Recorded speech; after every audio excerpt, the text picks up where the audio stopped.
shop, and you know people are looking at you. It could be a good thing, could be a bad thing, but people are looking at you regardless. Listen to this thing.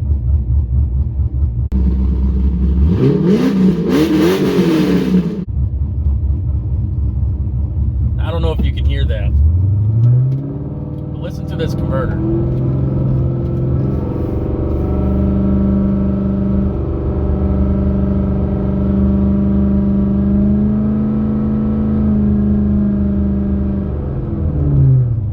then it goes into lockup. It's so loose, and then it goes into lockup.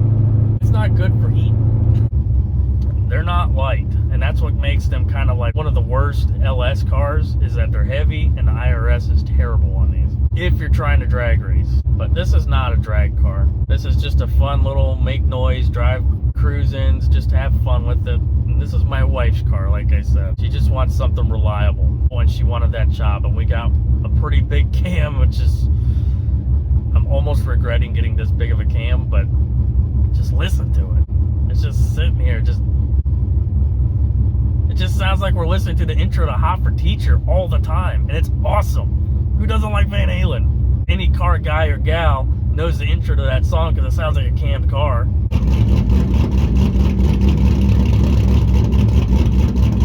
It's a 2004 with the LS1, 4L60E, 4200 stall. It's got heads, it's got cam, 706 heads that have been ported and had a valve job done with the Texas Speed MS3 cam, and it has all the corresponding components to it. LS7 lifters, push rods, the trunnion upgrade. I mean, it's got everything. Valve springs, got everything that you need. Timing chain, everything.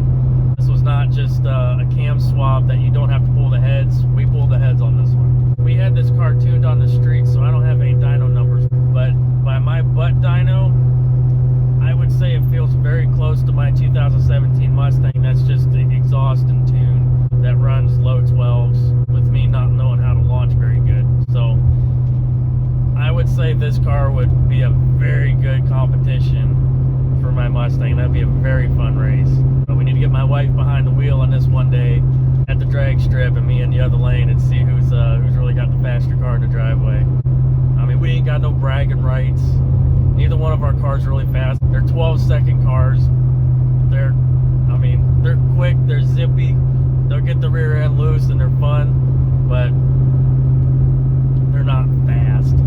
So the neat thing about the GTOs is you got a GTO. GTO back in the day, you had the Tempest and the Le Mans, and then you had the GTO. The GTO being the highest model.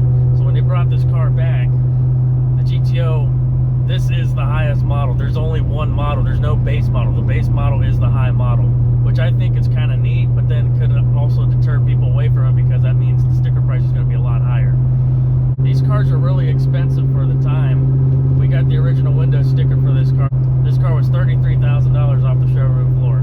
For 2004, that's borderline Corvette money. The neat thing about the 2004 GTOs is that a lot of people don't know this, is that the LS1 intake on this one is really the LS6 intake.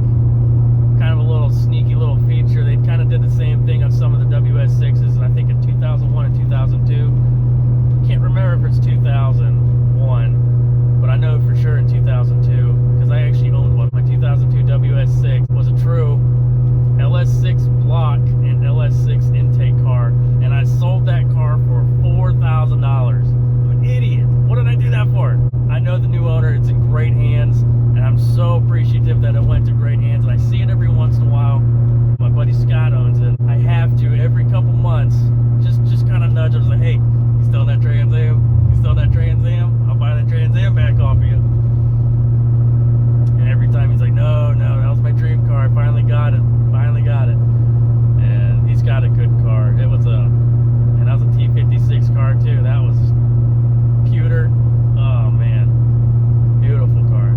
Going back to the GTO, ours has the notorious rips in the seats. I don't know if you can see it, but the whole driver's side's gone. It's unfortunate. And then the passenger side's starting to rip, and we got the tears in the back and the corners. Typical GTO stuff with the heat. We bought this car with 62,000 miles on it in Atlanta, and we're the third owners of this car. And we actually got to talk to the previous owner of this car. This car's been in South Carolina all its life, and then it ended up at a CarMax, and then somehow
run this car since 2015, and we've had very little issues with these. We've had the radiator replaced. It's got that cheap plastic on the side. I don't know why they put those there. That's just begging for an issue. Those crack and those leak at the core.